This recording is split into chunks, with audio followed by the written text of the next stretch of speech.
आपल्याबद्दल जे काय ऐकायला मिळतं ते ऐकल्यानंतर अरे तुमच्या मनात हे होतं हे या दिवशी कळतं. तसं पाहिलं तर माननीय मुख्यमंत्री महोदय, आपण जे बोलत ते अगदी खरं आहे. माझा पिंड हा राजकारणाचा नाही आहे. माझा मूळ स्वभाव हा कलाकाराचा आहे. आणि एवढं उत्तम वर्णन तुम्ही केल्यानंतर, एवढं तुम्ही मला जवळून ओळखता म्हटल्यानंतर, ऐसी कौन सी बात थी कि और किसी का हाथ पकड़ना पड़ा.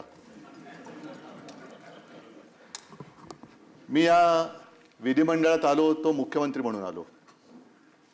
आणि काही गोष्टी अशा असतात आयुष्यामध्ये घडतात की आपले ध्यानीमनी नसतं आणि अचानक ती जबाबदारी येते. जबाबदारी आल्यानंतर त्यातून पळ काढणं हे काय मर्दाचं लक्षण नसतं. ती जबाबदारी स्वीकारली आणि मला पहिल्या प्रथम सगळ्यांना धन्यवाद द्यायचे आहेत. ते म्हणजे सर्व माझे त्यावेळेचे आजी माजी सहकारी जे आहेत, मंत्रिमंडळात होते, त्याच्यानंतर सगळे शासकीय अधिकारी, मुख्य सचिवांपासून इतर सगळे सचिव, त्याच्यानंतर सगळं प्रशासन, मग महसूल खातं असेल, पोलीस असेल, आरोग्य असेल, सर्वच खात्यांच्या सर्व अधिकाऱ्यांना, अगदी आशा, अंगणवाडी सेविका, सरपंच, सर्वच या अधिकाऱ्यांपासून कर्मचाऱ्यांना मी मनापासून धन्यवाद देतो. कारण एक प्रशासनाचा गंधही नसलेला माणूस अचानक राज्याच्या मुख्यमंत्री पदावरती बसतो आणि तो राज्य चालवतोय, ह्या सगळ्यांच्या सहकार्याशिवाय हे शक्य झालं नसतं. मुख्यमंत्री महोदय, आपण स्वतः मला निरोप द्यायला अगत्याने हजर राहिलात, त्याच्याबद्दल मनापासून धन्यवाद देतोय. आणि मला तोही दिवस आठवला आणि त्या दिवसाची आठवण मी तुम्हाला करून देणार आहे.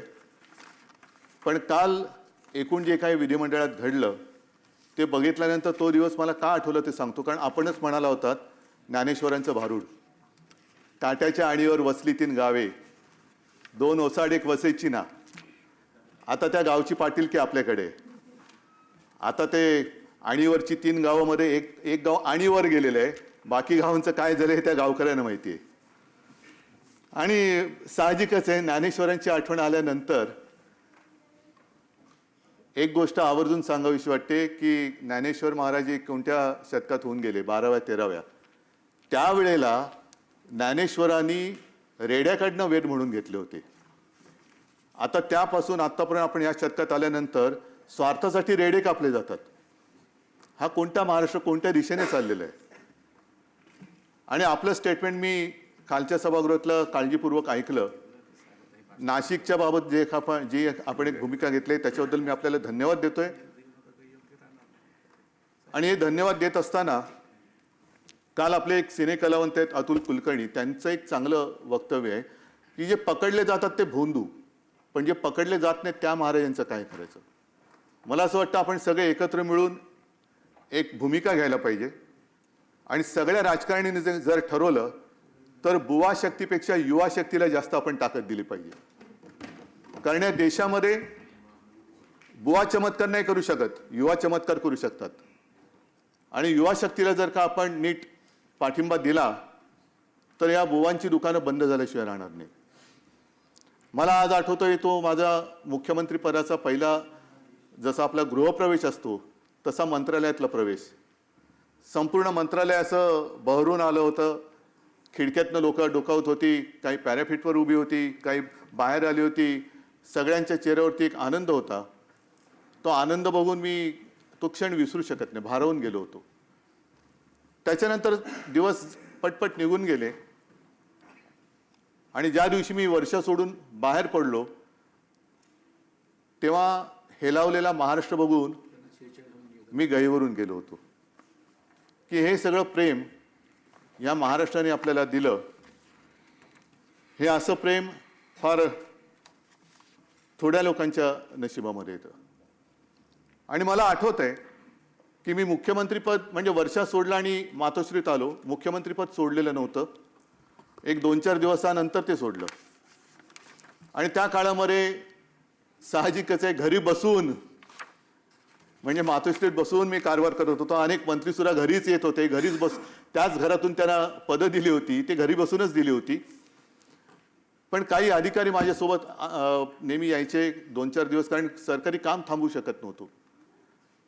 सगळी कामं झाल्यानंतर एका अधिकाऱ्याने मला विचारलं सहज, कारण जसं नेहमी बोलतो तसं मी बोलत होतो, हसत खेळत त्यांच्याबरोबर चर्चा करत होतो. आणि ते बघितल्यानंतर एका अधिकाऱ्याने मला विचारलं, सर एक विचारू का? म्हटलं विचारा. काय? सर तुम्ही मुख्यमंत्री पदाची शपथ घेताना जसे होतात तसेच आज सुद्धा आहात, हे कसं काय? माझ्या मनात पटकन आलं. मी म्हटलं काय की जे आपलं नसतं ते स्वीकारण्यात आनंद होण्याची गरज नसते, आवश्यकता नसते. आणि जे आपलं नसतं ते सोडण्यामध्ये दुःख होण्याची तरी काय गरज आहे? त्याच्यामुळे जसं मुख्यमंत्रीपद अचानक आलं तसं मुख्यमंत्रीपद गेलं. मी माझ्या घरी आलो.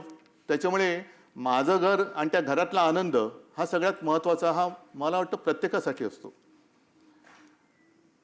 योगायोग आणखीन एका गोष्टीचा आहे की आज 24 मार्च. 24 मार्च म्हणजे आपल्या 6 वर्षापूर्वी माननीय पंतप्रधानांनी देशभरामध्ये अचानक लॉकडाऊन जाहीर केला होता. त्याचा आजचा 6वा काय स्मृती दिन म्हणा किंवा काही म्हणा. म्हणजे जिथपासून माझं काम खरं सुरू झालं त्या दिवशी मी सभागृहाचा निरोप घेतोय. आणि या सगळा तो जो काही कालखंड होता तो फार विचित्र होता. योगायोग मी म्हटलं तर आणखीन एका गोष्टीचा आहे, कारण माझ्या मंत्रिमंडळाच्या पहिल्या बैठकीत पहिला निर्णय जर का कोणता घेतला गेला असेल तर रायगडाला निधी देण्याचा निर्णय हा माझ्या मंत्रिमंडळातला पहिला निर्णय होता. आणि मंत्रिमंडळातला शेवटचा निर्णय होता तो औरंगाबादचं नामांतर करणं आणि त्याला छत्रपती संभाजीनगर करणं. संभाजीनगर जे शिवसेना प्रमुख म्हणायचे की औरंगाबाद नाही संभाजीनगर आहे, तर ते नामांतर करून माझी कारकीर्द संपली. पण ह्या मधल्या 2.5 वर्षामध्ये जो काही कालखंड होता तो फार भयानक होता. संकटामागून संकट येत होती. कोरोनासारखं भयानक संकट जे कोणाच्याही आयुष्यात कधी येऊ नये अशी साथ जर का आपण इतिहासात डोकवलं तर 100 वर्षापूर्वी आली होती. आणि त्यावेळेला असं म्हणतात स्पॅनिश फ्लू, त्यावेळेला असं म्हणतात की पहिलं महायुद्ध संपल्यानंतर त्या महायुद्धात वाचलेले सैनिक जे घरी गेले ते युद्धात नाही गेले पण त्या साथीमध्ये गेले. त्याही वेळेला त्याचा काही अंदाज कोणाला आला नव्हता आणि याही वेळेला कोणाला अजून अंदाज आलेला नाही. आरोग्य व्यवस्था वाढवायची कशी? आणि त्याही बाबतीत मला एका गोष्टीचं समाधान आहे की सर्व सहकार्यांनी मंत्रिमंडळातल्या सुद्धा आणि सर्व सरकारी जी काही यंत्रणा आहे त्यांनी सहकार्य केलं. एक टास्क फोर्सची आपण निर्मिती केली. कदाचित देशामध्ये आपलं राज्य पहिलं असेल की त्यांनी कोरोनासाठी टास्क फोर्सची निर्मिती केली. पेशंटचे बेड, रुग्णशय्या वाढवल्या. आपण जवळपास 3.5 लाखाच्या वरती नेल्या होत्या. आता 6 वर्षापूर्वी ऑक्सिजन सिलेंडरची कमी होती आणि 6 वर्षानंतर आज गॅस सिलेंडरची कमी आहे. हा पण एक विचित्र योगायोग आहे. आपल्या कोरोनाबद्दलचं जे एक युद्ध होतं, कोरोनासोबतचं युद्ध होतं आणि त्याच्यात वाखाणली गेली ती आपली एक कामगिरी मुंबई मॉडेल या नावाने.